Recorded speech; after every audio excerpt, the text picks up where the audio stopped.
What is going on, comic fans? Welcome to the Legion of Comics. It is Sunday. That means it's not only a spoiler-filled look back at this week in comics and more, but it is the season finale to The Last of Us tonight. So we're going to try to cover a lot of ground tonight. We got a lot of amazing things to talk about. Some tons of news. Got me big excited. Can't wait to dive into it. And of course, we'll be reviewing some of the books from this week. So don't go anywhere. Check this out.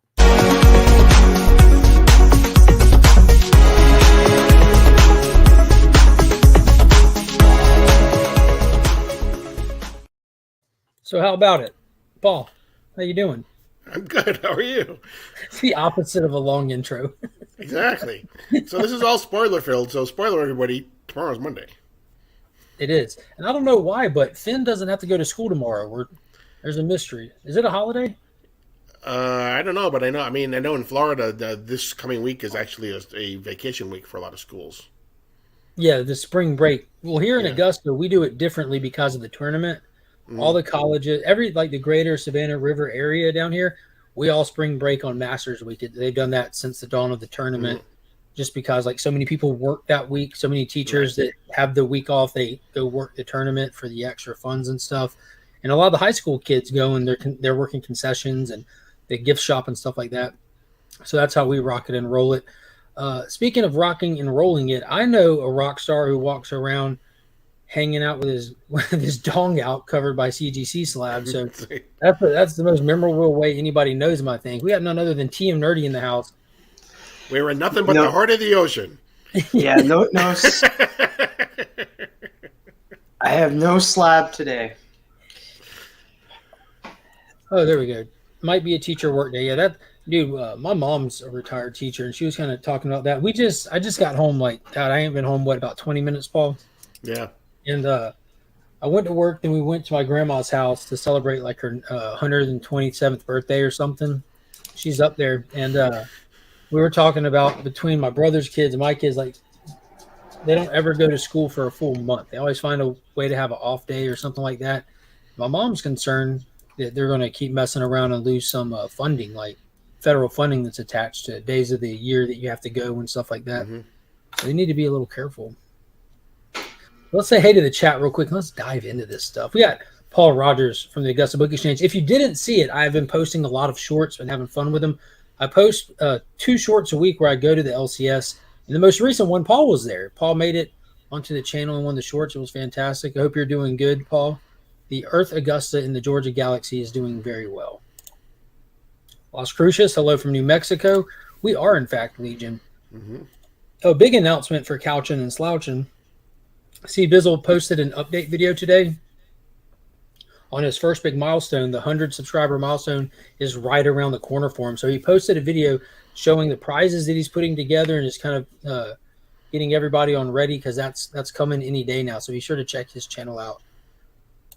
Comic Pop Collectibles, hello. Christian, hello to you, of course. It's one of my employees up at the kennel. Miss So, how are you doing tonight? Hello. Yo. Sup, everybody. What's going on, Nick? Throwing those custom emojis. Pocan Joe was in the building. I'm jealous. I know that Joe and Becker and Flo are going to all go to the movies together at the end of the week to see Shazam. Freaky Louie's in the buildings. Salutations, my friend. Esteban, what is happening, brother? Hello to you. Hello. Collecting with Durs. What is up, homie? How are you doing tonight? So that's everybody in the chat so far. So let's dive into it. So this week, there were huge announcements coming from DC for their upcoming slate of books. It's no secret that DC is in this Dawn of DC initiative. What they're trying to do is really keep expanding their catalog. They really shrank it down at the end of 2020 to deal with a lot of the structural changes that was happening inside of DC, Warner Brothers, all of that. And since then, they've slowly been building it back out. But this year, they're going at it very aggressively. They are really bringing characters back in their own titles. They're announced big events coming up, and they're announcing them a little at a time. And they're doing this great marketing strategy where you get this 2-page splash inside of your monthlies where you see like a timeline for Dawn of DC because it is a 1-year-long initiative. And they show you little symbols of titles to be expecting. But half of the page fades to black. And as we're going, it's kind of illuminating the rest of the page. So we had pieces of the name of an event, which 3 weeks ago they announced as Night Terror. And then this week we got a laundry list of changes that are happening with titles and new titles hitting Paul, what was your most excited one on there? Well, I'm a big Tom King fan, so I'm excited to see what he's going to be doing with Wonder Woman. Yes, that was a shocker to me. Mm. Yeah, we knew that he's going to be taking on Brave and the Bold. That was announced at the front end of this, which is going to be a Batman-centric title. Brave and the Bold was like one of those kind of just different characters each week, but it hit a point where it was just a Batman title. And that's really where Neil Adams cut his teeth. That they moved him from that title.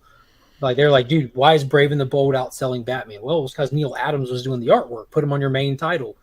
So they're going to be leaning into that. I'm not sure if that one's going to be continuity, if it's going to be Black Label. Have you heard anything on that? I have not. No. So that's a big one. Yeah, I heard Tom King is doing Wonder Woman. This will be the first time in a long time that I straight up add Wonder Woman to my pool list.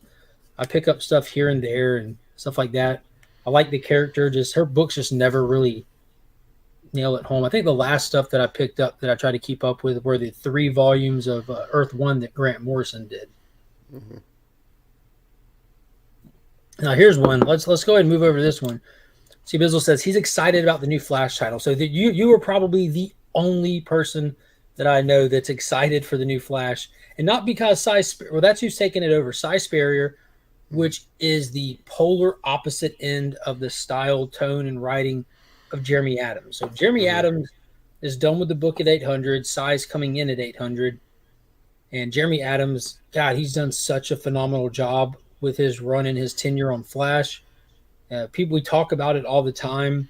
Couchin' and Slouchin' even has some Jeremy Adams Flash that's in his giveaway. And I'm going to be sad to see him go. And I don't know if Cy, that's going to be like a dramatic shift. It's going to be so wild. Yeah, because it seems like he's going to be playing with the Speed Force again, but kind of in a different. It kind of is going to manifest itself in a different way. It seems like in Cy Spurrier's. I'm sad to see Jeremy go too. I mean, we had him on one of our DC deep dives, and I remember one of the things that we talked about, and we asked him was, how does he feel about having, his name associated with the likes of Mark Waid and Jeff Johns and all these other writers, and he's going to get to be in issue 800 with Mark Waid's and Jeff Johns and all these people, writing the issue 800. So.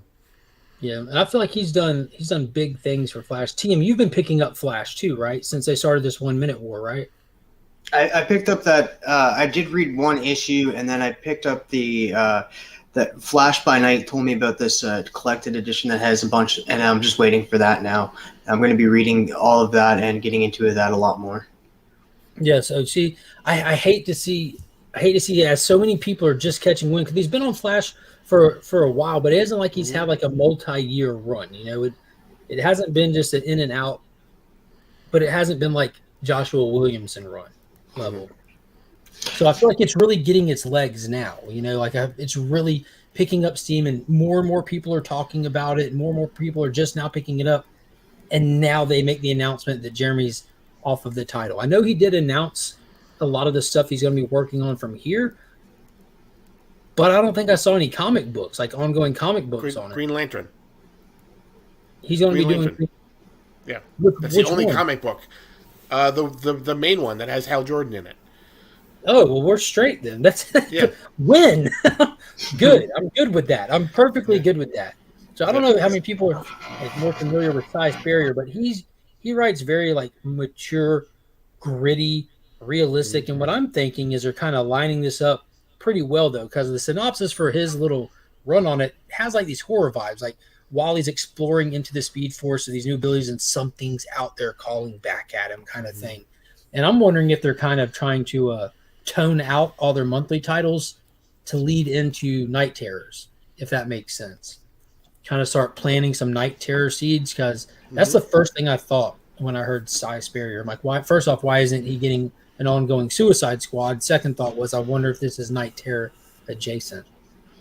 So I got a question. When did this news drop? Because like I never even seen this news and that. Like I know like my favorite title that's coming out, but was solicited a while ago is Doom Patrol. I pre-ordered the Security cover and the regular A cover for that because I'm pumped for that one. Doom Patrol was on the front end of the announcement. Yeah, Doom Patrol was on the front end of the announcements. That was part of the first package announcement. And then then the second package announcement was the Green Lantern, Right. Shazam, Brave and the Cyborg, Bold. and Teen Titans and Brave and the Bold that were announced like about a month ago. And then Friday is when they announced the Wonder Woman, Flash, which we covered. Hawk Girl is the next one, which And Cyborg. yeah, Cyborg was already announced. Sorry, Steel, not Cyborg. Steel. Steel works. I'm pumped for that one. Yeah, so I don't even know how to say her name, so forgive me if I mess it up. It's Jadzia, Jadzia Axelrod is going to be writing Hawk Girl. So I'm pumped for that one as well. I'll probably definitely be picking that one up and just immediately just adding it and see how it rides out. And then Steelworks. That's insane. Yeah. Like in a good way. Like Written by Worf from Star Trek. also who voice acted John Henry Irons. Correct. Yeah, they got Superman. John Henry Irons to come and write the comic. DC's been on top of that lately with Paul Dano writing the Riddler, the entire cast of Shazam doing the Shazam special, Bruce Campbell writing Sergeant Rock. They're getting so many cross-talented people.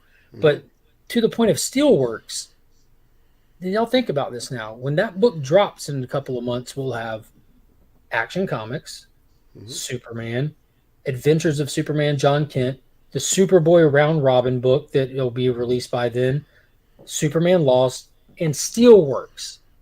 Tell me Superman ain't back. That's 6 super titles. That's all right. They're definitely leaning into that, and and that's great. It's as it should be. I as much as I love DC, you kind of get overwhelmed, and you kind of like I feel like that Spider-Man comic where he's trying to lift all the Batman stuff off of him. It's like Batman is great, but you can't have 70% of your titles be Batman or Batman related and expect to bring in new readers. Absolutely, and there's a couple points that I want to hit this. I'm surprised Jeremy's run is already going to be over because so many people talked about how good it was. Exactly, and I can't help but look at the timing of this. You get a writer that's doing big things on it, getting that traction. The movie's coming, and the hype for the movie's going to be waning, so they're going to shift or get another writer in to try to kickstart something. And also, them seeing how well Jeremy is doing, they might want to put him on a new number one. He might have said, "I can't do both," kind of thing, because he is doing a lot of stuff for the animated stuff. He writes television shows. He's not a one-trick pony. He was brought in as a screenwriter and episode writer for all kinds of stuff, but he kind of alluded that it wasn't really his decision in his post. He said that they had, which he's used to having, being a freelance writer. They just decided they wanted to go to a different place tonally with the magazine, and so that's why they moved to to Cy Spurrier. Yeah, which is a huge tonal shift. Huge. Right. Didn't he also write the Justice Society of America animated movie? Yes. He did. And he wrote the Super Sons movie as well. And well. the Battle of the Super Sons, yeah. Okay, that's Which awesome. he said he had Green Lantern and a couple of movies, so I'm hoping maybe a couple of those movies might be more DC animated movies that he's got coming along. And he also did the animated Mortal Kombat films, those R-rated Mortal Kombat films that came out in the past 3 years. They've done a couple of them. He's also the writer on those. Everything that he's doing writing-wise is getting great reviews from the audience. You're not getting a split audience or people saying, I'm giving up on this title. It's the opposite. It's slowly bringing more people in as they hit it. And to Paul's point, with can't just sell all Batman. I feel like this goes back to, feels like forever ago, David Zaslav's first day walking into the office. What did he do when he looked at DC? He pulled a Neil Adams. He said, "Where's Superman?" Neil showed up on the job and says, "Where's Jerry and Joe?" David Zaslav walked in and said, "Where's Superman?" Not Henry Cavill. Where's Superman? Why isn't the face of this company the face of this company right now? And he said, "We're putting Superman back in the forefront." And look at the past 2 years. They're holding up their end of the bargain. You can't just make books. You have to make good books. You have to make readers want to read it. Yo, that was good. Let me get it again. Let me tell people about it. And dude, I feel like that's, since Philip Kennedy Johnson got on Superman, it's been nothing but getting better and better.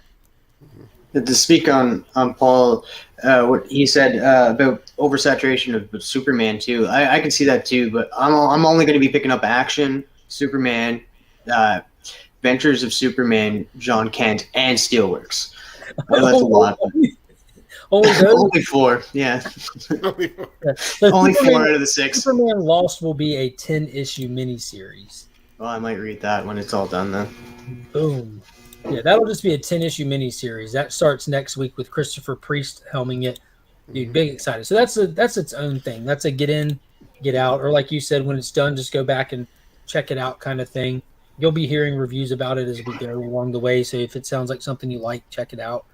But the Superboy, I believe, is going to be a 6-issue. That's the Connor Kent book. I don't know if you recall how DC, this is the second year they did it, where they put out a bunch of solicitations for potential books.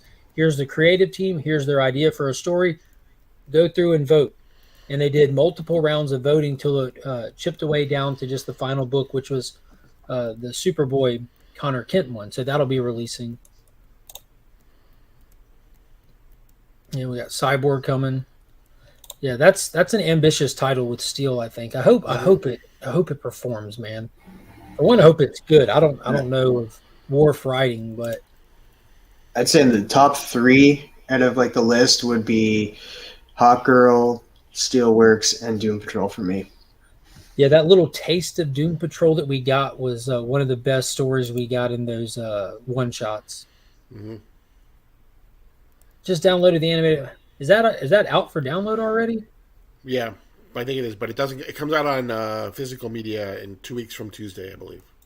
I'll be picking 28th. up. I don't double down on the animated features. I just get the physicals and then use the digital copy. Then You're just for the trying to real make life that movies, nice. when they do that stuff with the real life movies, I buy the digital one because I don't want to wait, and then it becomes a whole thing. I end up buying the same movie 3 times. What is going on, Derek? Speaking of Doom Patrol, Neil Gaiman announced today Rachel Pollack is on hospice care and will probably pass soon. Sally, who is Rachel Pollack? I would ask Brother John that, but just the whole news there just kind of made me sad. Mm-hmm. Brother John, hit us with some context, my friend. I guess I can look it up just as fast. I hope that's not the actress that plays Rita. No, it is not. She was a comic book writer. Oh, yeah, comic book writer expert. She is involved in the women's spiritual movement. She's 77. That's super sad. Yeah, she wrote Doom Patrol in 2022, it looks like. Or she worked on Doom Patrol in 2022. Yeah, she has Hodgkin's lymphoma. That's terrible. I pirated it. R, matey. So we're going from having 10 different Batman titles. Oh, no, Roscoe. In 2021 to 10 different Superman titles. No. In all seriousness, at one time, if you're talking Batman adjacent titles like Nightwing, Harley, all that, there were over 21 in a single month last year. And that's because during that restructuring, Batman was all that was really a guaranteed sale. So when they reduced all their catalog down, they only kept Batman titles because whether it was putting up record numbers, it was putting up profits.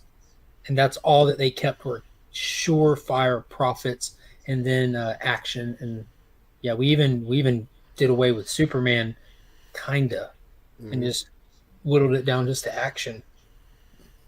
So they started doing this publishing test format kind of thing where they would release their miniseries only with very few of the ongoing titles. Swamp Thing being a great example, it was billed as a 10-issue miniseries, and by issue 6, the sales numbers were so good that they announced inside of the 6th issue that it will be extended to 16 issues.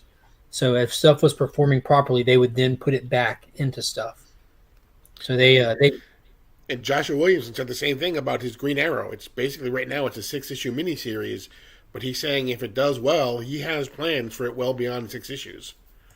I'll be doing my part.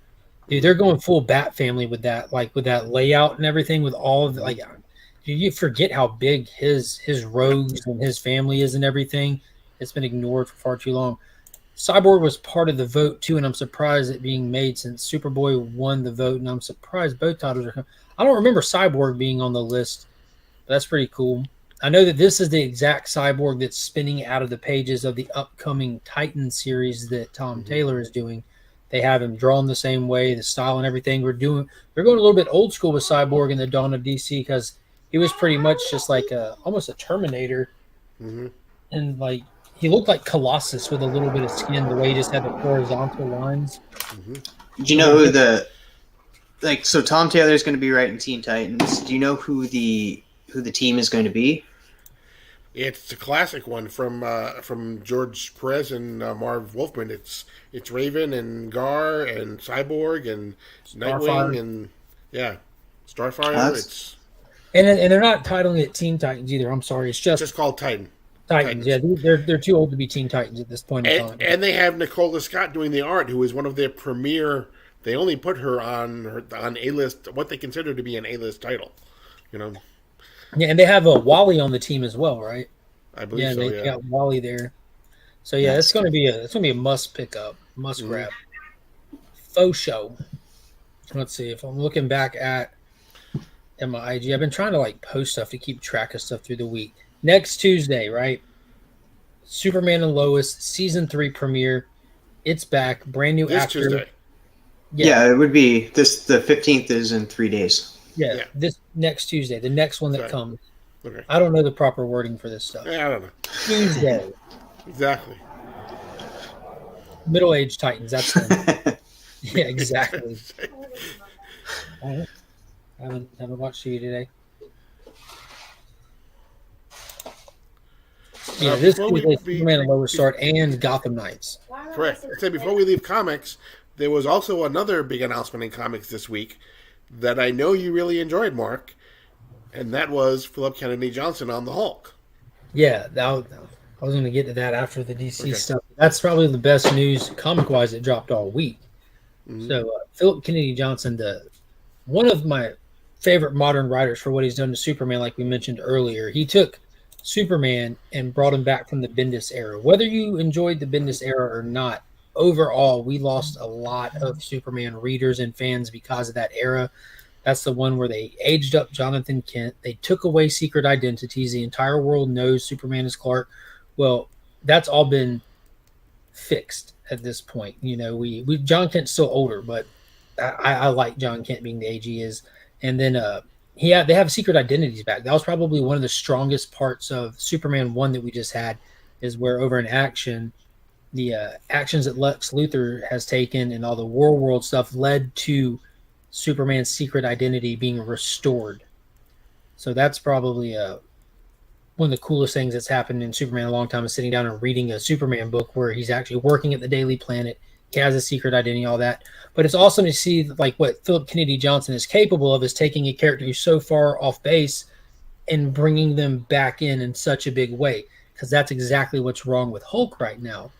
And in Philip Kennedy Johnson's announcement, he addressed something that I thought was like the obvious elephant in the room when it comes to Hulk. Immortal Hulk. That run was so damn good. That's probably the best run of the Hulk that there's ever been. Like, it's going to go down in history as the all-star run. Donny Cates came in and ignored it and just wrote some kind of outlandish, crazy stuff while he's running around doing God knows what, and then falling off his own title before it even ended, leaving it on Ryan Otley's shoulders. Philip Kennedy Johnson addressed it in his announcement. He said it would be hard to pick up this title looking back at Immortal Hulk, so we're not going to ignore it. We're going to do the Jekyll and Hyde Hulk. This will be a monster, and we're going to lean in to the classic stuff that made Hulk great. And that's what Rom was doing. Al Ewing was doing. It was amazing. So I'm thank God that you don't have to go back and pick up right where it left off, but you can't ignore it. There are so many major character moments in that define him now. So I'm big excited for that. And it's right around the corner. Mm-hmm. We have a question from Nick Skits and Comics. Travis, you're up to date on Superman and Lois, right? Yeah. All right, so back in season, this is a question from season 1 of Superman and Lois, when they were just working the farm. Clark and Lois were just out there. Why does he wear gloves when he shucks corn?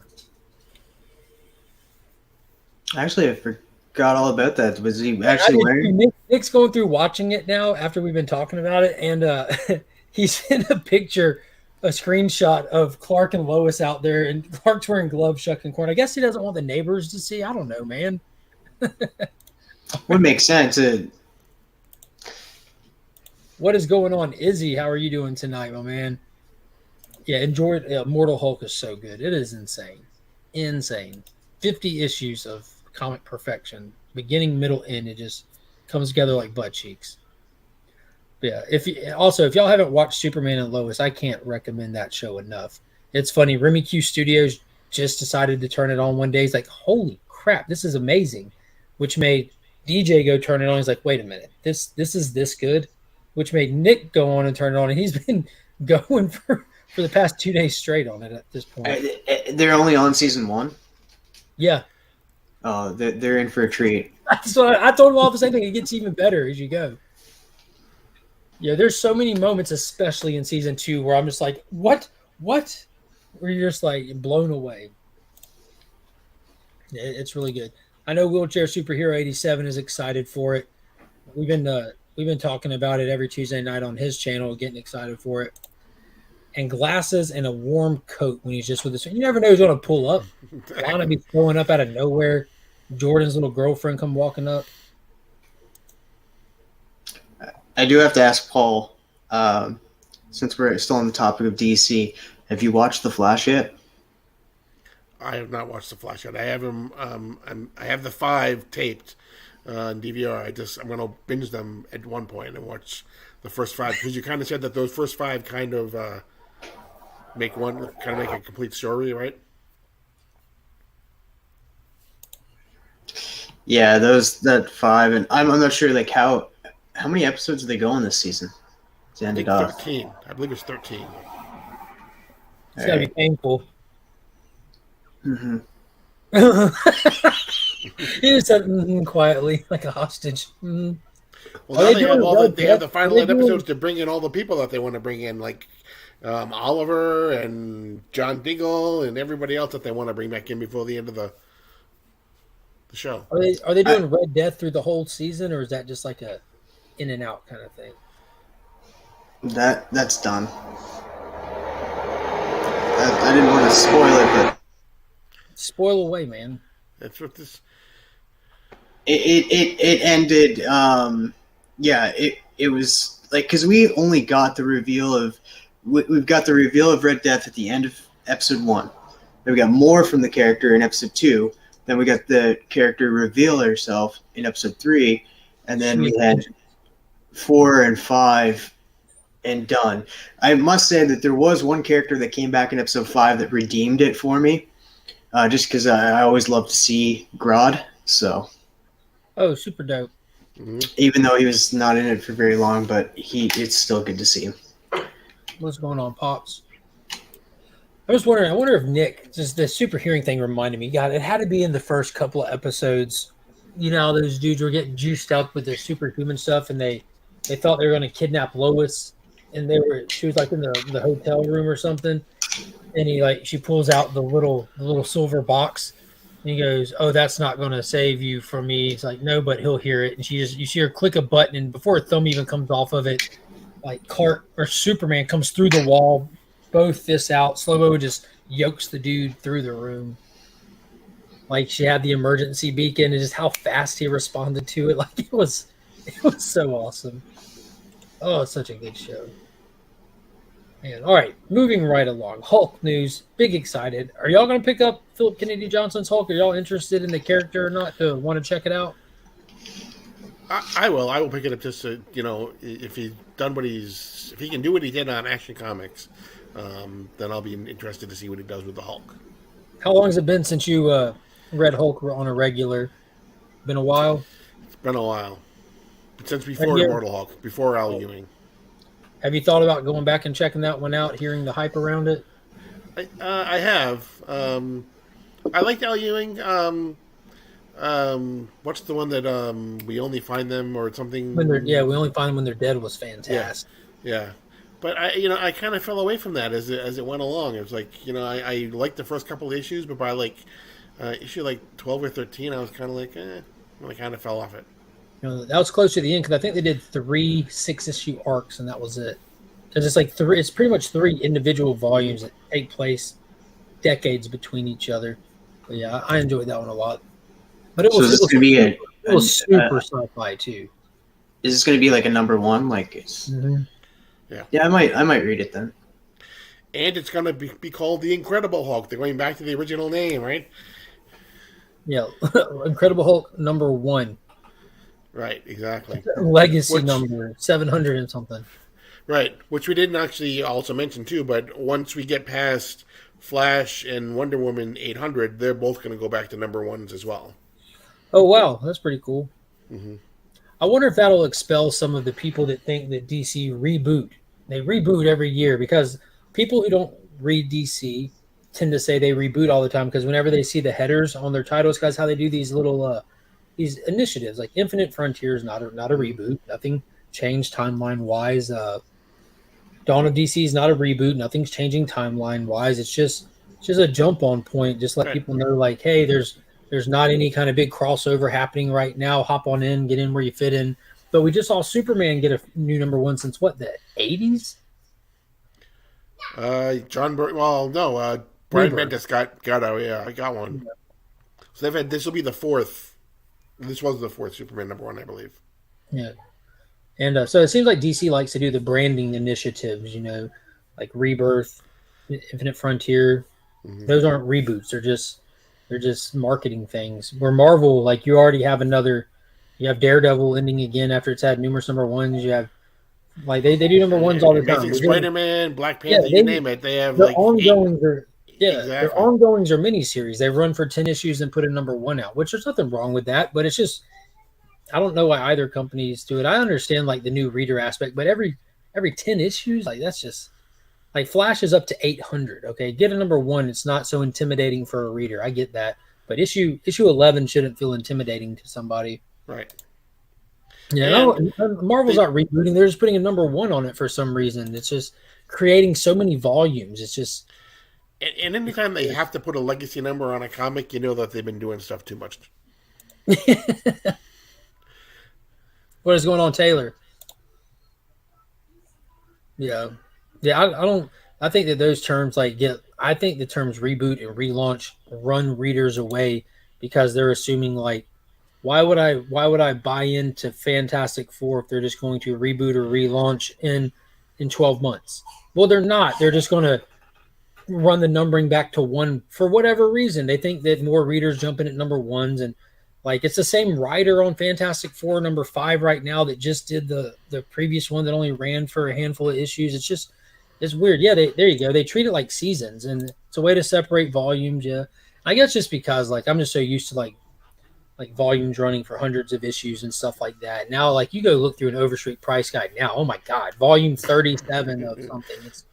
That's wild to think. I guess it just is what it is. As a collector, it drives me nuts. Yeah, yeah. It's just tricky sales tactics. I said it looks like DC might be moving toward that a little bit in that direction, though. But it is what it is. Marvel screws with their numbering all the time. I mean, they suddenly have a Marvel 1000. I must have missed issue 999. Oh, you're talking about Amazing Fantasy also? Yeah, exactly. They said Amazing Fantasy issue 1000. There's not 57 issues of Amazing Fantasy in existence, counting specials and stuff along the way. I'm like, yo, what are you talking about? They wanted a 1000 so bad. Mm-hmm. Well, even with their legacy numbering, that was weird. Last run was Dan. So I thought it was something North because I was listening. That's the current writer, North. Gotcha. I know that Aggressive loves the North. Where are you going with the shoe, homie?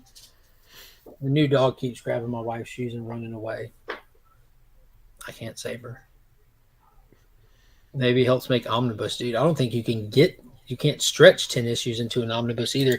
That's a good point. But omnibuses normally hold like 50-something issues and stuff like that. Right. Yeah.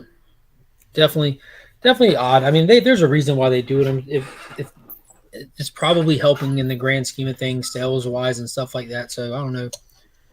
Yeah, but you would think that there's got to be diminishing returns. Every new number one you would think doesn't sell necessarily. I mean, we know that issue number two doesn't sell as many as issue number one, and issue number three as issue number two. But I would also think that if they were to compare this issue number one compared to the last issue number one, I would also think that there'd be diminishing returns from that as well. Yeah, and Izzy says honestly, older generations didn't have that problem when there was a jump on point. They just said it, and we were fine. So I actually touched on that in that video review I did, which will not be named because the writer of that book I reviewed was talking trash on the industry to the reader. He's like, here at this comic, we won't ever reboot. We're gonna keep our lines going, blah blah blah. We won't confuse the reader. And I'm like, dude, like you can't get mad at a company rebooting when they've been around for almost 100 years. You know what I mean?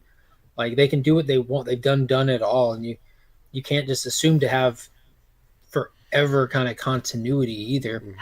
But people getting mad at this, like, I don't know where to jump in thing. I need number ones. That makes zero sense to me. Like, you can't cry foul because you weren't born in 1938. Pick up a book if it looks interesting and start reading.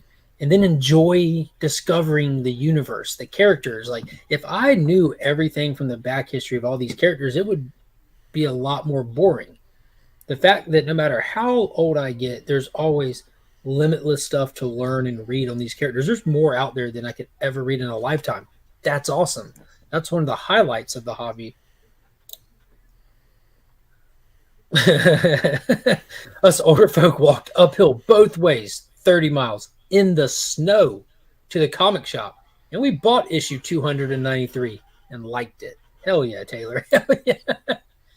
I'm used to it because I've read comics. Exactly. And I don't know, like people coming into comics and saying this isn't right, that's not right. Dude, come in first before you complain. Come on in, have a seat, check it out, then complain. Don't complain before you walk in the door. Or do complain, but don't expect people to change it. Let's see. What else we got? Any other news to touch on? Well, we got the confirmation that Gal Gadot is going to be in the new Shazam movie. Mm-hmm. So that was no knowledge early on that she would be a featured guest character in Shazam. And then after the fallout with Patty Jenkins, isn't it? Mm-hmm. It looked like they might have pulled her from the movie, but turns out they didn't pull her from the movie. So if you were excited to see Gal Gadot's Wonder Woman in the upcoming Shazam movie, you're still in luck. She is still there. And that was confirmed via an actual trailer that she's in. So I think that they were kind of concerned with the sales tracking for this movie. It's not looking great. A lot of people are kind of just bummed that they feel it's not going anywhere. They're not capable of enjoying a movie unless they know it's going to lead into another movie. But I think they're trying to use her for ticket bait. So they didn't hold the secret back. They just put it out there, which I would have been like to have been surprised, but I kind of was expecting her to begin with since it was talked about early on. What is up, Stephen C? No, the Funko Pop didn't confirm it because, like, Paul mentioned this numerous times when it comes to the toys. Yeah, the toys are made so far in advance that they're made from, a lot of times they're made just from a script as opposed to anything that they actually see on film. But because of the lead time that they need to make all the Funko Pops and the toys and everything, that's why a lot of times actually if you see a toy, sometimes it doesn't even really look like the final product of something that you might see in a movie because they're going off of design sketches or something like that. Prime example being the Funko Pop of the Hulk busting out of the Hulkbuster armor in Infinity War. That was an early thing that they ended up changing before we got to the final product, and he didn't even Hulk out in the end. But yeah, the Funko Pops were out there. Wonder Woman was already made, and that was already out when they announced that they're probably pulling her from the movie. Right. So and because they pulled her from the Flash movie, supposedly, too, it made sense that from our standpoint, that we would think she would have been pulled from the Shazam movie, too. But James Gunn, speaking of Wonder Woman and James Gunn, he also mentioned that it appears as though there's going to be a animated series on Wonder Woman that's coming along. And he also indicated in a response to a tweet that we have actually only heard about less than half of everything that they have planned so far. Dark Flash is definitely the bad guy. Definitely. Yo, I was talking to Pops about this. I've been like specking hard on what could happen in that movie with the story. Stay with me here. Okay, we know we got Man of Steel stuff, right? We know we got Zod. We know we got two berries. We got our berry, we have the Flashpoint berry, the young berry, the one that has the longer hair. We know from the trailer and we know from the comic that we can see some comparisons. One of those comparisons being he has to connect himself back up to the Speed Force. In the comics, when he flashpoints, he does not have access to the Speed Force and have to recreate the experiment to connect him back to the Speed Force. It looks like in the trailer we see that event happen. You see a shot with him in a room with both berries standing there facing each other, the lightning going through one and into the other. I feel like that's the moment when he gets his powers back, as well as giving the other berry, Flashpoint berry, the abilities. Now, stay with me. What if they do things a little different here? This isn't like a Speed Force poisoned Dark Flash. This isn't just a variant berry. It's that berry. It's Flashpoint berry wearing the souped up Batman suit that gets the Doomsday formula. You know how they took Zod and turned him into an abomination, a Kryptonian abomination? What if Barry, Flashpoint Barry, gets turned into a Kryptonian abomination? That's what I'm thinking that we might get.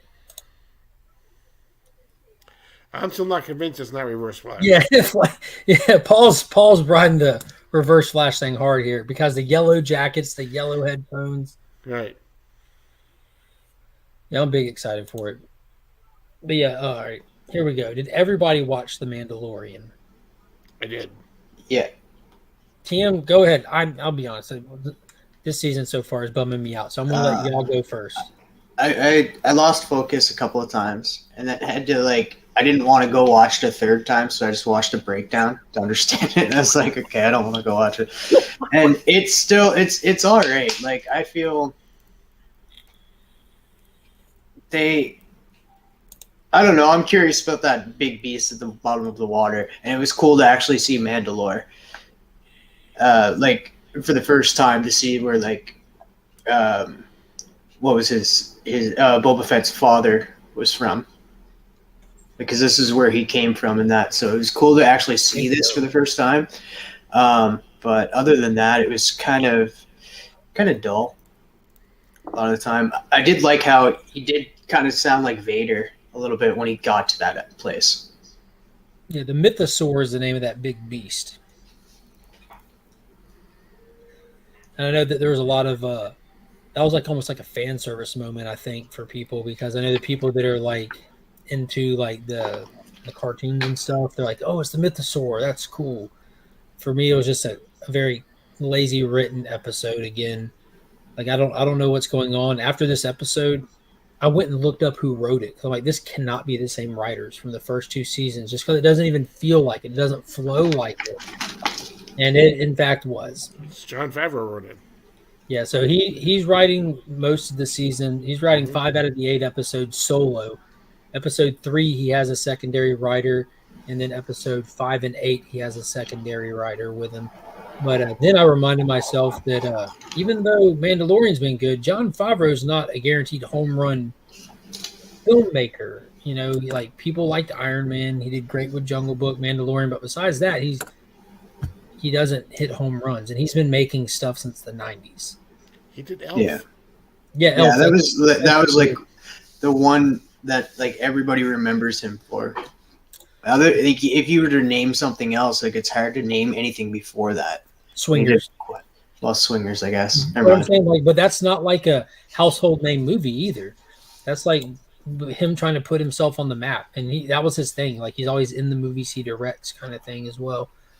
But Paul, what did you think of it?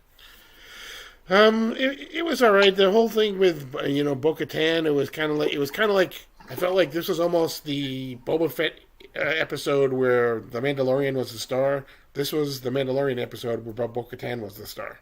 Type of a thing. So that's why I didn't enjoy this. Although on the Boba Fett side, that was the best episode of Boba Fett. It didn't work for me here necessarily.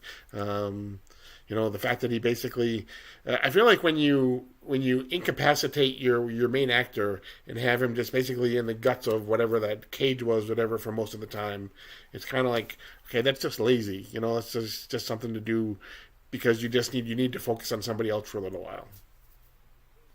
Yeah, he did a movie for the MCU. He didn't map out the MCU. He directed a movie. That's like saying Joe Johnston started it or Kenneth Branagh started it. Iron Man was fantastic, but he all of those Phase One movies were like I give him credit for all of those movies that he did good. But yeah, Swingers that's not a critically acclaimed film. That's like Also, I don't understand either. Like, it would have been better if like that whole like we get to see the Mythosaur like by shock, but they're said like by that plot like they kind of told us prior to like the beast in the water and that it would have been cool if it was just a surprise and been like what the hell is that? yeah. So let me. That's I'm going to touch on that. So the plot of it was barely existent. He just shows up on Mandalore to go walk in the waters to replenish himself in the waters of Lake Minnetonka. But what got me so bad that just took me out of it was the lazy writing moments, like the droid creature that it just wraps his arms around him, and the act of just wrapping his arms, he's now comatose and like, yo, this dude's been tough forever. Why is he like, why is he passed out? Like, I was trying to figure it out. What is this thing doing to him that he's passed out? And then all of a sudden, he's just hooked up to tubes later with its fluids being drained from him. And then on top of that, we see this creature comes out of this big crab suit, and it's like a humanoid shape. Bo-Katan fights it and removes the head of it. The head then crawls back into the big suit. She then removes the head of the big suit, and now it's dead. Dude, it's perfectly fine. Why is it dead now? Like, wait a minute. You didn't even cut its head off. You broke its suit. Like, it's still in there. So that made no sense.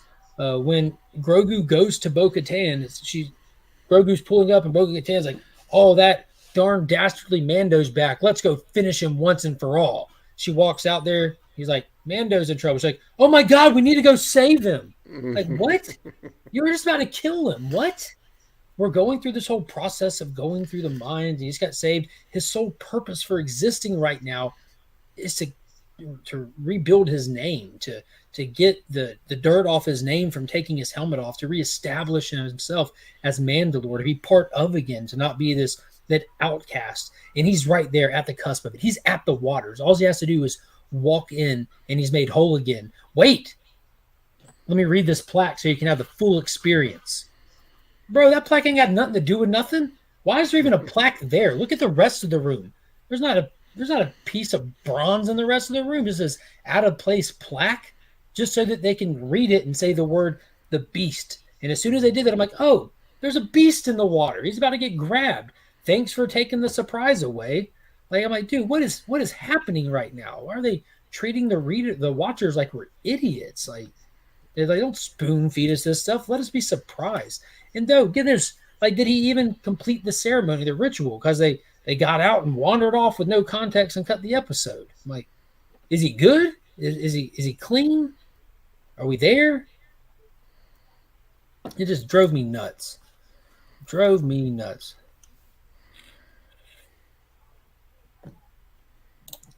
Well, the Iron Man movies did weaker by the end of it. Jon Favreau didn't always have great ideas. We know how he did with the Mandarin.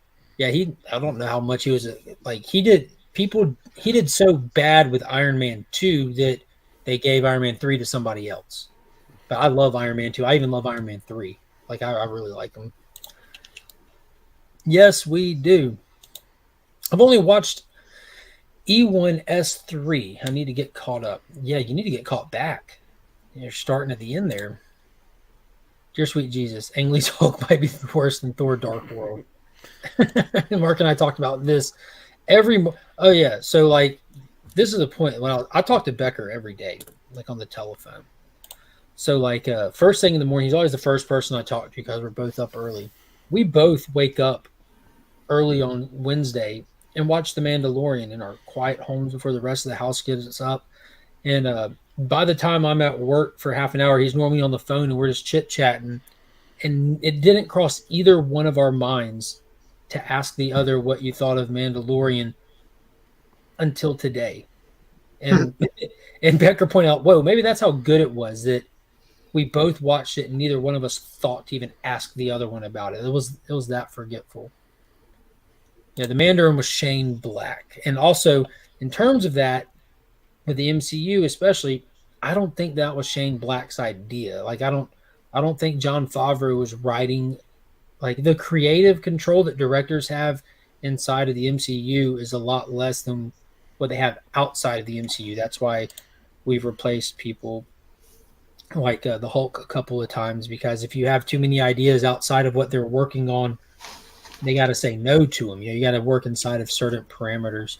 So I'm not sure who it was that actually scripted out the idea of Mandarin. I'll be honest with you, I think Ben Kingsley did a phenomenal job until he went Trevor Slattery. Like when he was cutting those promos and like, you'll never see me coming. I'm like, dude, this dude is legit creepy. This is dope. I think they might have done that just for the fact that, because like I remember a lot of people, and myself included, when we heard that Ben Kingsley was going to be like in Iron Man 3, we were pumped for him as the villain. So they might have been like that, like, we're going to bring this character in, this Ben Kingsley, a well-known actor. Sir Ben Kingsley, yeah. Yeah, Sir Ben Kingsley, to get more viewers in, but they did it all wrong. In my opinion. And plus, we still need to know where that kid is, because he showed up in Endgame. The Iron Man 3 kid? Yeah. I wonder if he'll be in the Riri show. That would be a great addition for a character, because he's a little mad scientist, too. I don't know. Ben was downright scary. Then they screwed him up, big time. And then they did him even dirtier when they brought him back for Shang-Chi, running around with Maurice, the four-legged butt with wings, I think. It's ridiculous. Any final thoughts on Mandalorian? How many episodes they usually have? 6? I'm still going to stick with it. I think it's going to be 8. Yeah, I think so. I'm still excited to see what they do. I'm definitely sticking with it. This is the last little piece of Star Wars stuff I'm usually excited for. And like I said last week, that my red flags are up after that first episode, and I'm not sold yet on this season. I don't know. You can't get as good as... Was it this week that they announced that Patty Jenkins and Kevin Feige's Star Wars movies were shelved? Oh, yeah. Yeah, you want to touch on that? Yeah. Yeah, the writing is on the wall, people. It's all coming to an end. Do you want to touch on that, Paul? Yeah, basically, Patty Jenkins, who was supposed to do a Rogue One or Rogue Squadron movie, they have shelved her movie, and Kevin Feige, who apparently didn't have enough to do in the Marvel Universe, was supposed to be taking on some sort of a role in doing a Star Wars movie as well. Both of those, they didn't say canceled, they both said that they've been shelved, which is the polite way of saying that you've been canceled. Yeah, he didn't get fired, he resigned. Yeah. Yeah, right. They're done. So I think that they see the tarnished brands. I mean, nobody can look at the Star Wars and Marvel, even the Disney brand right now and say it is anywhere favored like any of those three were 10 years ago. Like, it's just, I mean, every company has their ups and downs. They're in a down right now, and they need to do drastic stuff to change it. And I think that they realize that, money talks over everything with a business, and they're not seeing the returns on the investments like they're supposed to be seeing consistently. Mm-hmm. It's been like officially announced that like Ant-Man 3 is like a massive flop for them. Mm-hmm. Massive flop. Like they wrote a donation check and never seen a penny from it at this point. And Bob Iger had something to say about all that this week as well. I don't know if you read all that, but Bob Iger basically said that, do we need to have 3 outings of every single hero that we put a movie out for?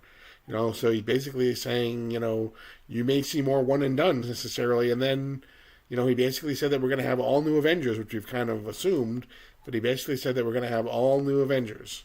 So we'll see what happens. Yeah, they were shelved, but it would appear that Kathleen Kennedy is out after Indy. Yeah, I think that was something that was kind of quietly talked about. Like, Kathleen Kennedy getting the get. Yo, they needed David Zaslav over at Disney, and I think that's what we're kind of seeing little pieces of. David Zaslav came in and just said, "This is how business is supposed to be looking, and y'all are over here, so it's going to take dramatic stuff to shift." They're being just not so dramatic, but we're seeing. Like if they announced all this stuff at once, it would be like, oh my God, what's happening? But they're doing it in small pieces. But you're seeing the same shifts at Disney right now since Iger's come back. And I know he did a lot of stuff creatively that led to where we're at now. But so it's not like he made all the best decisions for him. But I mean, it's okay for people to try something and to not work, but to continue to just push and push and push and push and push, and it just doesn't work. You got to do something different. Yes, there it is. Quality over quantity. It's really that simple. I think Disney is collapsing on Marvel and Star Wars. See, I absolutely loved Andor. So like I know a lot of people didn't like Andor, but I think that was better than Mandalorian in my opinion. Well, I'll be honest with you. I watched 3 of them, and I'm like, dude, I can't take this. Watch the 4th. It'll be good. Yeah, everyone said the same thing. They're like, oh, this is like it turns. It completely turns and got good. Yeah, there's Taylor watched the whole thing. Rob, who I trust full-heartedly with this stuff as well. Like Rob, like, yeah, this isn't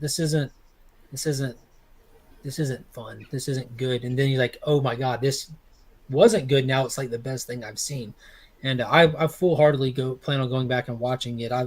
I think the Andor character is cool. I think that Rogue One is probably the best thing that's released under Disney, but I haven't seen Andor yet.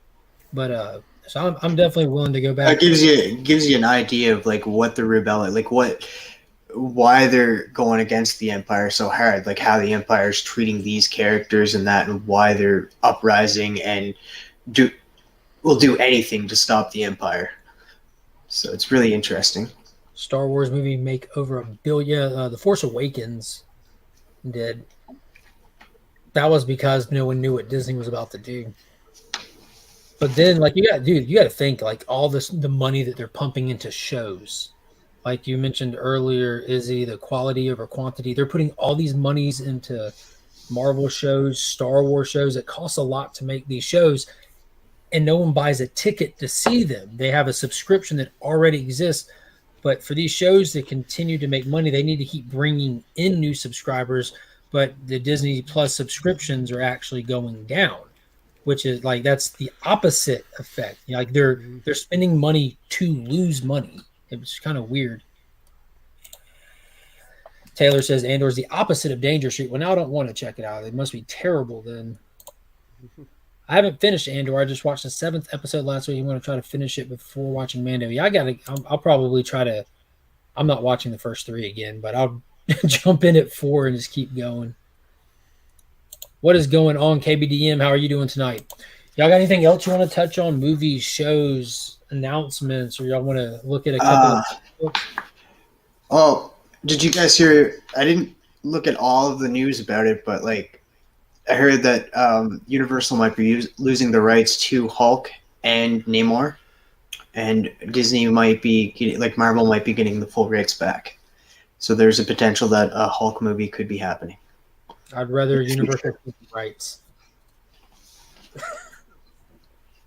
So I figured. I'm so jaded when it comes to Disney. I'm sorry.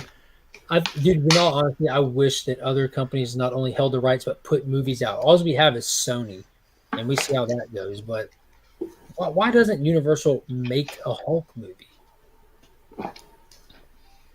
Did you see the last one? The Incredible Hulk with Eric Bana? That was the Incredible Hulk with Edward Norton was really good. That was the last one. Norton. Yeah, I love that one. The only reason, it was because Marvel wanted to go in a certain direction with the Hulk, and Edward Norton wanted to go in, do his own thing, and then so they clashed, and that's why they recast. So, who knows what that could have been? But they're bringing back what's his name for New World Order, so I'm excited to see him back, but kind of not, considering what they did with Abomination. Oh, Daniel Stearns, the leader. They're bringing the leader back, yeah. Yeah. Yeah, dude, Abomination looked so good in She-Hulk. I hated what they did with him. Like, he looked great in Incredible Hulk. He just didn't have the ears. Like, that's like having the Hulk without purple pants. You got to have the ears. You got to have the icon. That's the iconicness of that character. But I did not like what they did outside of that. Here's a big one. Well, first off, is there going to be an option to not watch ads? Like, Yes, but it's going to cost more. yeah, It's gonna okay. cost- Well, that's what people get for not Sure. subscribing. Is you have to watch commercials now. I'm not watching commercials. Tell you what, I'm not going to deal with my kids having to watch them because I don't think they know what commercials are. Like they're not raised in the cable era. They watch commercials when we watch wrestling, but that's always picture in a picture. And they're little; they can see the smaller screen just fine. I'm just waiting for HBO Max to actually come to Canada. Yeah, I hate that they haven't got there yet. I live on that platform. Like that's my go-to. There's just it is the one. If I had to only choose one, it would be that one. What about the Punisher in the MCU? Yeah, that was another big one. Mm-hmm. He's going to be in the new Daredevil series. It was announced. Reborn. Right, John Bernthal, whatever his name is. Bernthal, right? yeah. John Bernthal will be reprising his role in Daredevil Reborn. Commercials are a thing you have to watch before all your videos, Mark. You know what's funny is I constantly forget that there's ads that run on YouTube because I'm an old school, like long time before ever even contemplating doing content on YouTube. I'm an old YouTube Red subscriber before it was called YouTube Premium. Back in I think it was like 2014 or 15 is when they started doing. You can pay into YouTube, not watch ads, but they also started their original programming. They were almost starting to do streaming stuff. Cobra Kai, that's on Netflix, started right here on YouTube. It's a YouTube original show. And I paid the membership, got rid of my commercials, watched Cobra Kai, and I'm still grandfathered in at the original price. So I haven't watched a commercial on YouTube since like 2015. When I heard that before, like, because I watched it on Netflix, but then I heard that it was like on YouTube first, that blew my mind. Mm-hmm. Travis, you ever thought about that? Just paying. Don't you have to pay like $5 a month for most of them, something around there, and you get a VPN? Yeah, I think there's one that I've been hearing about called NordVPN. You can change your.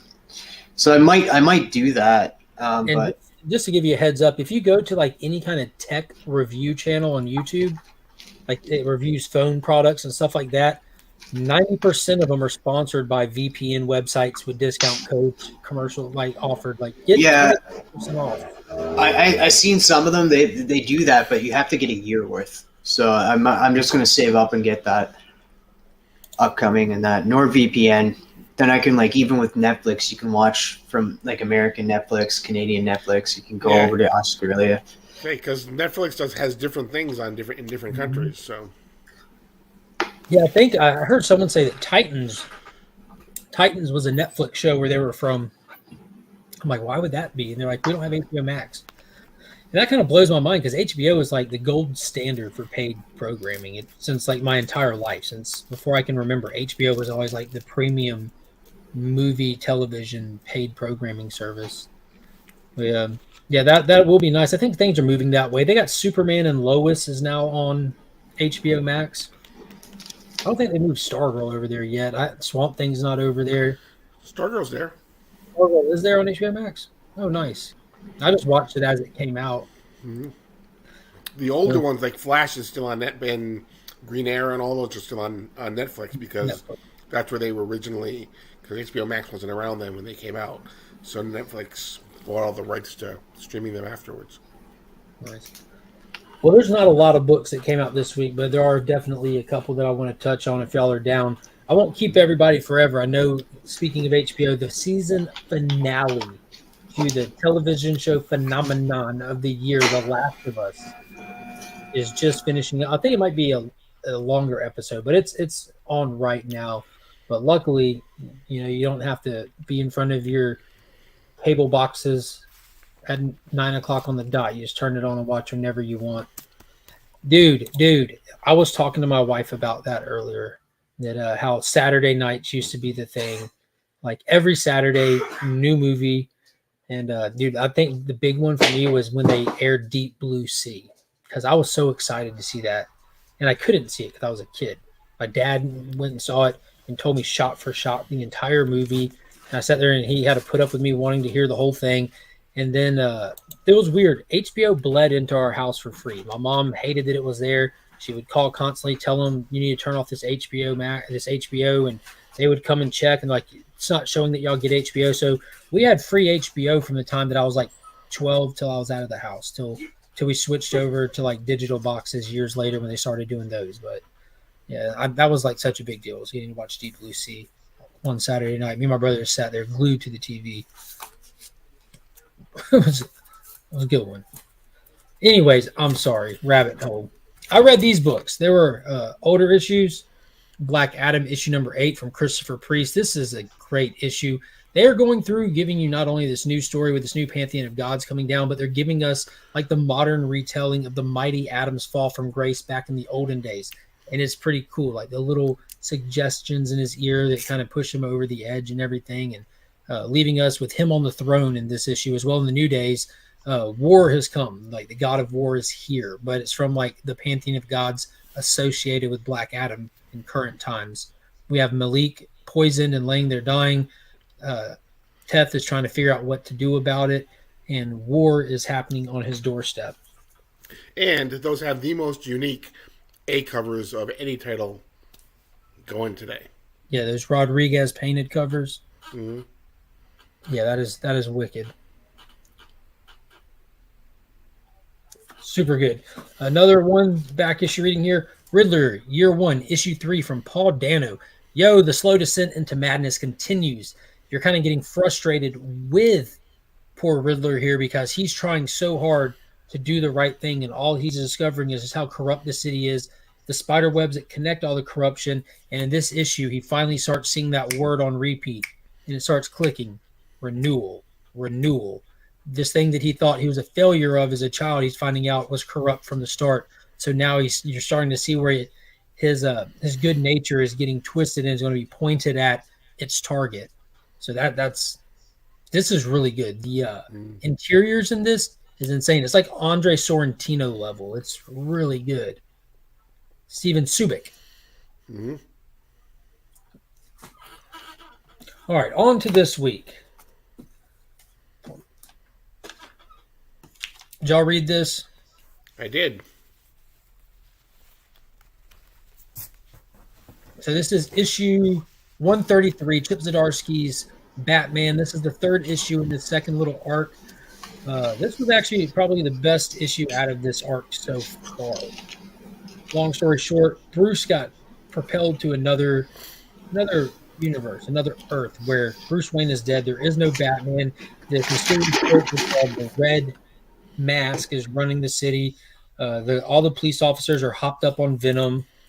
Harvey Dent is like Judge Dredd style, judge, jury, and executioner. You have little resistance in the city. All the criminals are not even friends with each other. They just try to get by kind of thing. And Bruce, instead of turning tail and trying to get home, he decides this city needs a Batman. So we get the first occurrence of him being Batman in this city, starting to push back against crime. There was a lot of fun action in it. We get a little bit more dynamic with Catwoman. That it looks like she's like working with the Red Mask. It looks like she's just trying to do her own thing without getting killed by the Red Mask. And I'll be honest with you, I think the Red Mask is Bruce Wayne. I'm calling it now. Could be. What do you think of this issue, Paul? I like it. I mean, it has Alfred, who has been sorely missed through, granted he's Alfred from a different universe, but, the Batman Alfred whole relationship here, it harkens back to the original one, some of the things that they say to each other. But yeah, and then the Tim Drake backup story basically has Tim Drake going to that universe. He's met by Toyman, who we saw in the very first issue. He manages to bring back Toyman and the other people who were sent to this universe. He manages to bring them back to our universe so they can plot getting Bruce Wayne back as well. So right now, Tim is the only one who doesn't believe that Batman is dead so far. So, but it looks like that's all going to come to a head within the next issue or two. So, definitely excited to see where it goes. I'm excited for the next arc as well. This one, knowing that he's only writing a few issues into each arc, and we're already a few issues in, this one seems a little slower pace. I don't know. I don't feel like I don't feel like I need to be invested in this era of Batman, knowing that he's not trying to lean into bigger, longer standing things. But the Flash issue number 794, another solid offering from Jeremy Adams. Mm-hmm. So the entire Flash family was on the ropes following their assault on the alien invasion in the last issue. We're seeing the fallout of this, where the characters that hung back from the attack are having to go in, and it's none other than Irie. And we see that she dubs herself with her new name. I hope it doesn't stick because it's terrible. Thunderheart. Thunderheart. Yo, but there was something really funny in this issue. And it's kind of very on brand. The dynamic of these kids, if you go back to, God, what issue was it when they were with the JSA storming the World War II castle and they figured out that her brother doesn't have super speed. He's has invulnerability. This kid cannot be hurt, and he's super strong. And Irie figured out that she could pretty much pull him in her backdraft. And she uses her brother, who's frozen still, as a freaking wrecking ball through everything. She just drags him around and just lets him tear through everything, and she's going to save her family. And it's looking like a Wally might be dead. Mm-hmm. We're getting a lot of dead characters in this. We also get this big revelation where Barry's finally trying to start sciencing this stuff, and he's like, I think I got it. I think I've got it. I think I know how to make this where it never happened. Right. I'm like, ooh, not only can we defeat him, but we got dead Iris right now.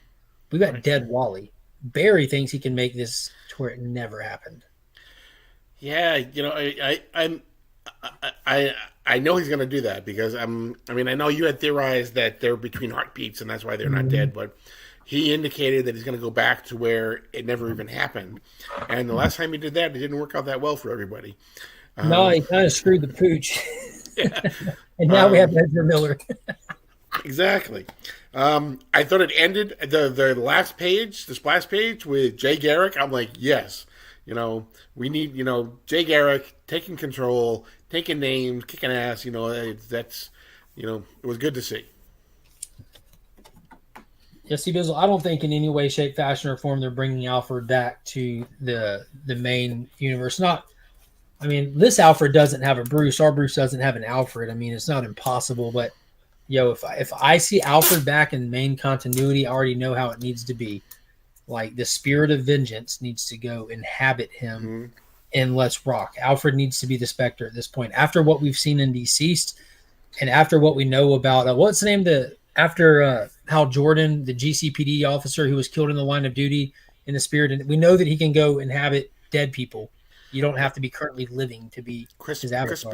Crispin something. Yeah, I think it would. Yeah, he was a sergeant over at GCPD. He was actually in the Snyder Cut. He had an appearance in Gotham City Central in the Snyder Cut version of Justice League. But yeah, I don't know. He could do it, but Zdarsky said he's not doing major stuff like that. I think we need to get Alfred back eventually. I don't think we need him back now. I don't think we need to keep him dead forever, but Alfred needs to come back already.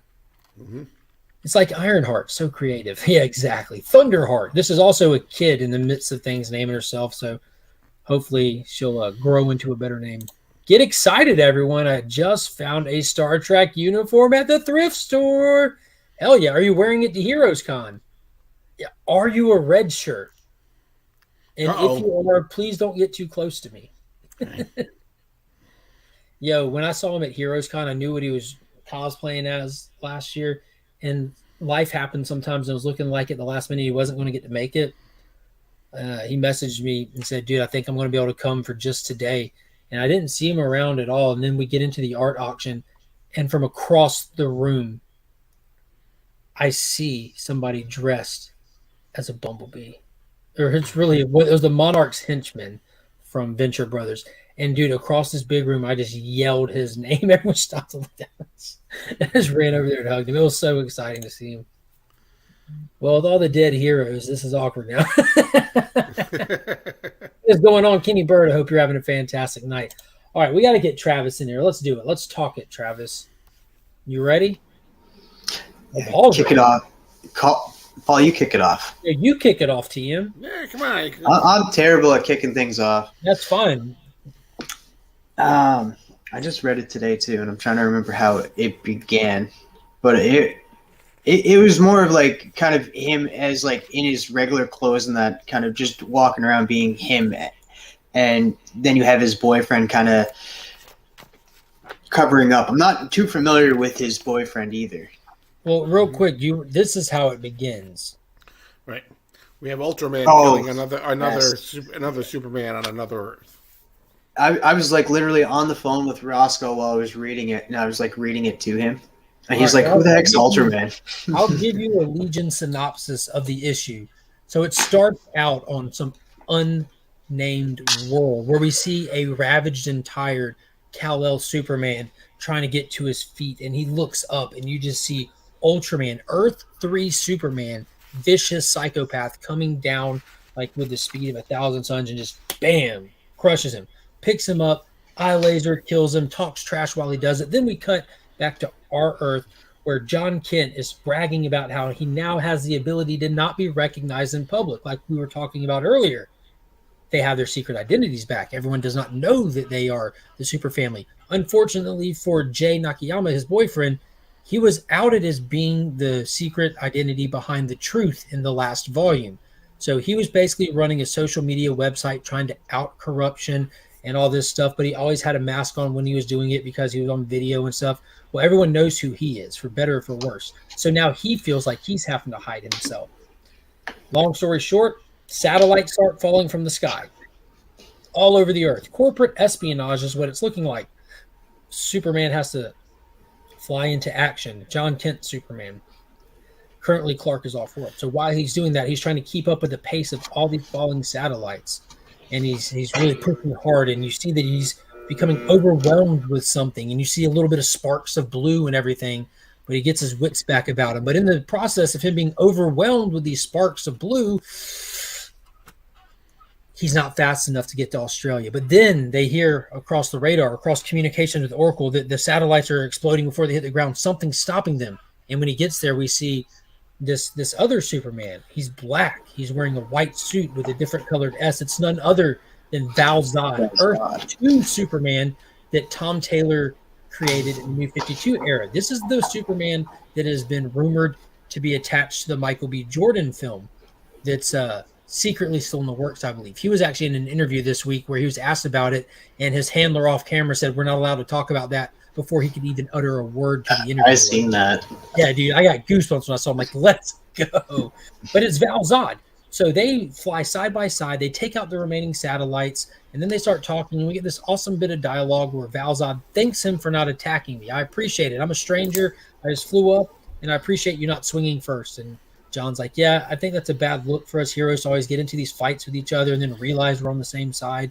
But what are you doing here, man? How can I help you? He's like, we should talk. They go back home. And when we get home, we realize that it's not just Val Zod there.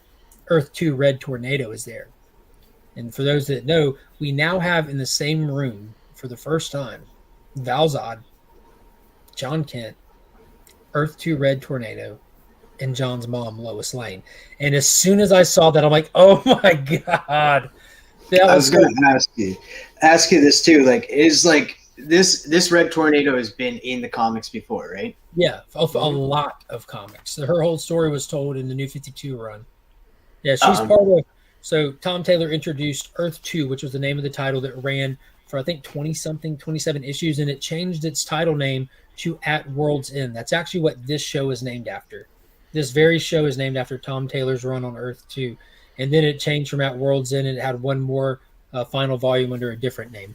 And so they're all in there, and Val Zod explains to him, Ultraman is going universe to universe killing Kal-Els. How can he do that? He has a device attuned to Kal-El that can weaken him enough to decimate him. And he's going to come here. We have to go intercept him and stop him before he comes and kills your dad. And they're like, yeah, he can handle it. He'll be able to handle it. And that's when Red Tornado speaks up. The world cannot survive without Superman. We've seen what happens to them. Earth 2 is gone. The entire planet's gone. Superman, Batman, Wonder Woman, they fell in issue 1.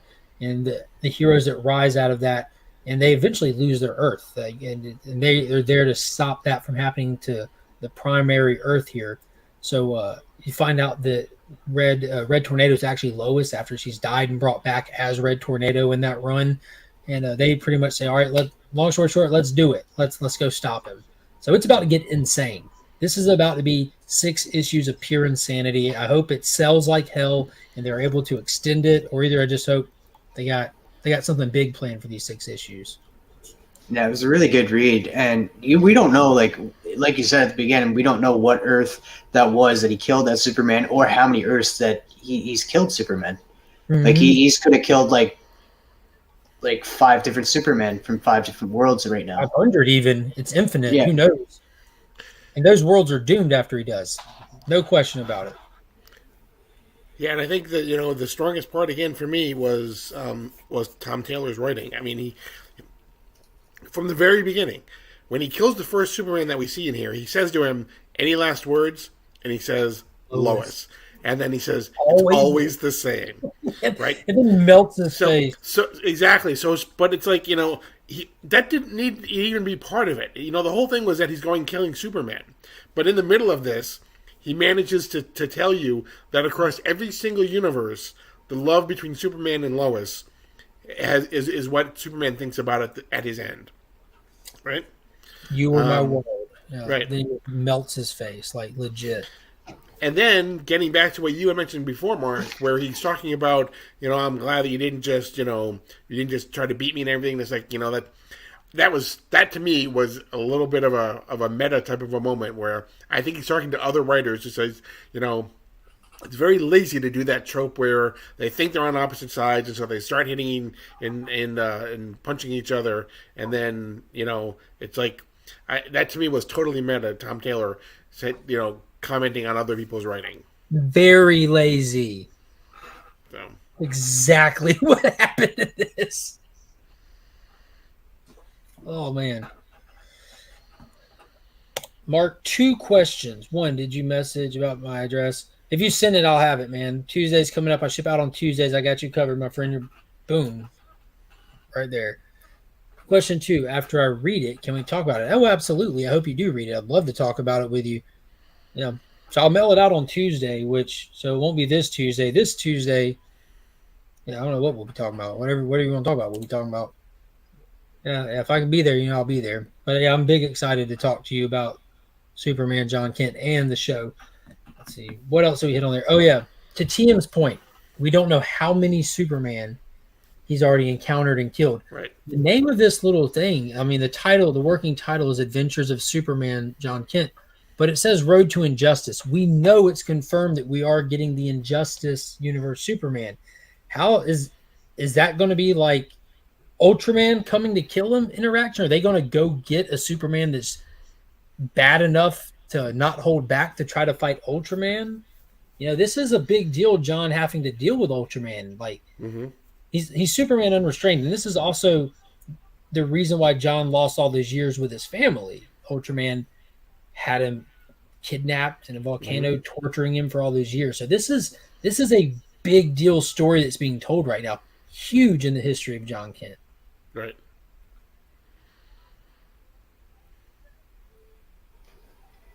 I'm all on board for this. And in there like swimwear, huh? What's that? Said in there like swimwear. Yeah. So when is it a monthly issue that comes out? Like, is it every 2 weeks? That's monthly. Yeah, and if you follow the writer on Instagram, you can watch him drawing the pages. He posts a lot of posts of him drawing the pages as he goes, which are really, really cool.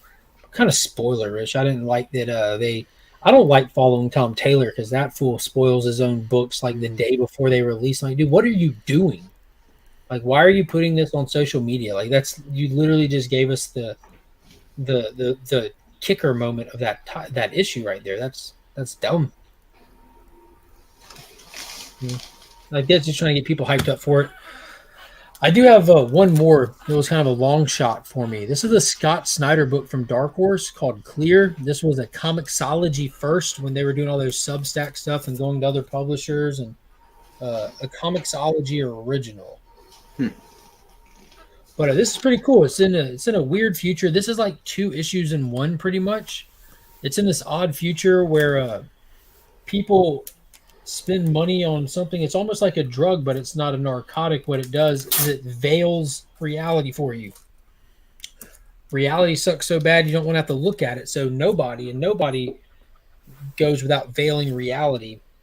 We're following pretty much a private detective right there on the front. He's wearing a motorcycle helmet. It's not like he hides his identity, but he's hired to go see if this person is veiling, or he's hired by the wife to go see if this person is veiling her. Like, is he happy with her, or does he perceive her as whatever? Because you can veil the world to be whatever you want it to be. And it's called clear because there's very few people that go without veiling. He's one of them. He goes clear. But it's getting into this whole murder mystery, very OG private detective style, where his ex-wife has committed suicide in the beginning of it, and no one knows why. He's looking into it, and on the day of her death, a gift shows up at his door from her, and it's a watch. And on the back side of it, it's scratched on there, "I was murdered." So he knows that there's more to the story, and he's going in and trying to solve it. It seems pretty cool. It's alt future kind of stuff, like alt present day stuff. Like, there's been a war against Russia that we lost because our weapons failed us. They were all Chinese bought, and when we fired our missiles, they went in the air and they turned around and they came back on us because they were Chinese bought. We are not owned by America. There's a lot of fun stuff like that in there. Yeah, Ready Player One vibes big time. I was thinking Surrogate as well, like that movie with Bruce Willis where everyone just wants to be plugged in and use their surrogates to move around through life. They're not just happy with how things are. Yeah, clear. It was pretty good. Yeah, I enjoyed it a lot. I read it today while I was at work. I don't know if Durs is. I think Durs is lying because he told me that Silver Surfer 2 was his pick of the week. Jesus Christ, that was bad. It was so bad. Like, I picked up Silver Surfer, Ghostlight. I saw a Silver Surfer title coming. I'm like, yay, another Silver Surfer title. The last one, Rebirth, was fantastic, but it was Ron Lynn and Ron Mars writing one of the throwback titles. And then this one is like modern continuity, and the artwork is not easy on the eyes. The story is bloated. It's tropey as hell, and it's boring. It's just boring. Like, it's coming straight off my pull list. Ain't nobody got time for that. I like Silver Surfer, like him a lot, but man, it's bad. But what if the main character isn't really clear? Oh yeah, I was already thinking that. I was already thinking, like, I wonder if this whole thing, like him having to investigate the murder of his wife, is all just fake to begin with. Yeah, we'll see where it goes. I'm excited to see where it goes. I'm assuming Taylor picked it up. He did pick it up. I actually listened to his review on that last Wednesday. Not gonna lie to you, Taylor. I fast forwarded through your review to see where you put John Kent on the list. It was the second favorite read of the week. I don't want spoilers for books. Yeah, but I'd already read John Kent. Yeah, I think it's going to be worth the ride. I'm going to add Clear to my list and see where it goes for sure. Thank you, Taylor. Got it off your recommendation. Yeah, I wouldn't listen to Taylor. Taylor doesn't like. He doesn't like anything, which isn't true. He just doesn't like 99% of things. But I like. He hates Danger Street. He hated Dead Boy Detectives issue number 3. I don't take his advice at all. Yeah. I don't think you do plot spoilers, but I don't listen to reviews of books before I read them. If that makes more sense. I don't want to go in with anything. Half the time, if you watch like my Saturday videos, I'm not even reading you a synopsis. I'm just like riffing off what I've read so far and where the story should. What we just saw is this, so what I'm expecting in this kind of thing. I don't like spoilers, and I know the synopsis is a spoiler in my mind. A review is a spoiler in my mind. It can, I don't know. This just in, John Kent's still not electric blue. Mm-hmm. No matter what they tell you on the cover. I'm getting so Multiple covers. I was reading that too, and I was looking there. I was like, Mark's going to be pumped. Mark's going to be pumped. And I was like, oh. Mark's gonna be pissed. If it wasn't still such a common knowledge, if you've watched my stuff, like the Earth 2 run is one of my favorite runs in comics. I love it. It was just so fun. It's like one continuous movie. No breaks, no commercials, no lulls, just one problem after another, and it's just the same problem just compounding. And the fact that like we got Malzahn in there, that's cool. He pops up here. But as soon as they got Red Tornado in there, I'm like, oh, my heart just broke. I'm like, oh my God. It was man, they did the quick, do a sleight of hand trick. Don't he's gonna get pissed, do something. Here's Earth 2 characters. I love how there's one character we never talked about that showed up too. That's like going to be part of the story, Mr. Terrific. Oh yeah. Oh, I couldn't remember who that fifth person in the room was. Yeah, they got Mr. Terrific to come in and vouch for Val-Zod and Lois Lane because Mr. Terrific is one of the few characters that actually went over to Earth 2 back then because cat's out of the bag. Lex Luthor's not the big Lex Luthor over there. Terry Sloan is the big Lex Luthor style villain on Earth 2. Terry Sloan being the golden age Mr. Terrific. He's billionaire genius. I know what's best for everybody. Doesn't matter how many people need to die to get there kind of guy. Screw fair play. Yeah, exactly. Yeah, exactly. I don't care much for reviews because my opinion is always different than the general population. Yeah, nothing wrong with that at all. That's, dude, me and Taylor barely disagree on anything, but I absolutely love getting his take on things because he reads things so differently than I do. And a lot of times when I talk to people with different takes on them than myself, I see different stuff that I might have missed. And even if they didn't like it, they see something they didn't like, I actually go back and look and it might actually improve what I liked about it sometimes. I don't know. I'm just a contrarian. I like to hear people that disagree so I can argue with Taylor later. I love the guy. Dude, that's all I've really got for tonight. Do y'all have anything else for tonight? Not me. I'm good. TM? No, I think that's it. The last thing that's coming up is Superman and Lois this Wednesday. So I'm really excited to announce that Paul and myself are continuing the DC deep dive over on Sector 2815.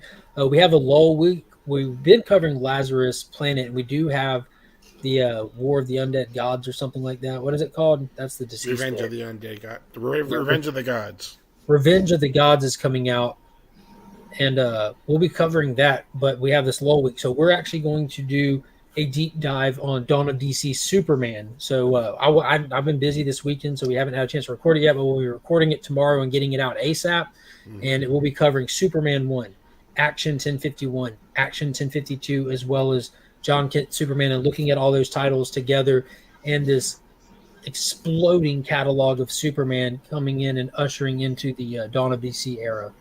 Big excited to dive into those. I thought I was wrong once, but I was mistaken. That's a great thing to say. Yeah, my dad actually has said that to me my whole life. And then I saw you put that in the chat today. I'm like, hey, Paul's a wise man. Oh, yeah, I'm always listening to people's reviews of my comic book club. But other than that, I avoid reviews online. Yeah, I don't listen to other people. It's pretty much just the people I know that I talk to on a regular basis. I don't care what a stranger has to say. Like I said, I like listening to reviews when I'm able to participate in, instead of a review, a discussion.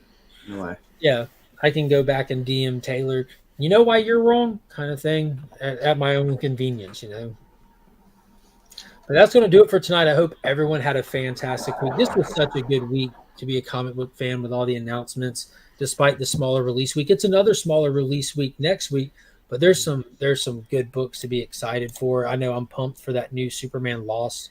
Danger Street is dropping. I know Taylor's big excited for that. Jeff Johns' JSA is hitting shelves Tuesday. The final issue of Berserker is coming out. Nemesis Reloaded issue 3 is dropping. The Lazarus Planet mini-series that's going to be tying in the Wonder Woman and Shazam stuff is properly dropping the week of the film. Hulk. I believe it's either the last or second to last issue of this god awful Hulk run is finally coming to an end, and we're that much closer to Philip Kennedy Johnson. And who the hell was it that's on the art? Very, very popular artist. I don't remember now, but it should be awesome. Next week, I'll have the Legion loot giveaway for the month that I'll be showing off so everyone can see what's going to be in that. I'll also try Nick Klein. Thank you so much, Taylor. Yep. Nick Klein is going to be doing the art on that. I'll have the Legion loot giveaway to show off. I'll also be posting it hopefully to Instagram through the week and all that good stuff. And so yeah, just moving right along. We'll have Lois and Superman and Lois to talk about. We'll have Shazam to talk about, and Gotham Knights. And Gotham Knights, yeah. Oh, when's the Gotham Knights come? Directly after the yeah, exactly. They're trying to kill that show before it has a chance. You're going to show Superman and Lois, and then premiere that. Like you're not giving overshadowed. Yeah, you're not giving that show a chance in hell. They're trying to bury it. That's such a bad idea. We'll see. I'm going to check it out. I'm going to check it out for sure. Yeah, same. I'm interested to see what it's all about. I don't see it going very far, but I don't even know how it made it to episode 1. I would have assumed this would have been on the chopping block like early on. I guess they had already just made too much of it. Like can't get our money back, release it. Oh well. I can see that. That's going to do it for tonight. Thank you again, Paul. Thank you, TM. Thank you, chat. Tomorrow, super fun videos coming out. I'm continuing these Monday videos, diving into a little bit of comic history, asking for the viewers' help. I'm going to be asking the question, who was the first superhero? And I'm bringing a lot of historical evidence to the question. So you think you might have an idea, but you might want to look at the track record before you write it in stone. So be sure to go over there, leave a comment, let me know who you feel that it is, who you think that it is, and by the end of the video, let me know who it is for sure. And until next time, as always, I'm Mark, but we are Legion.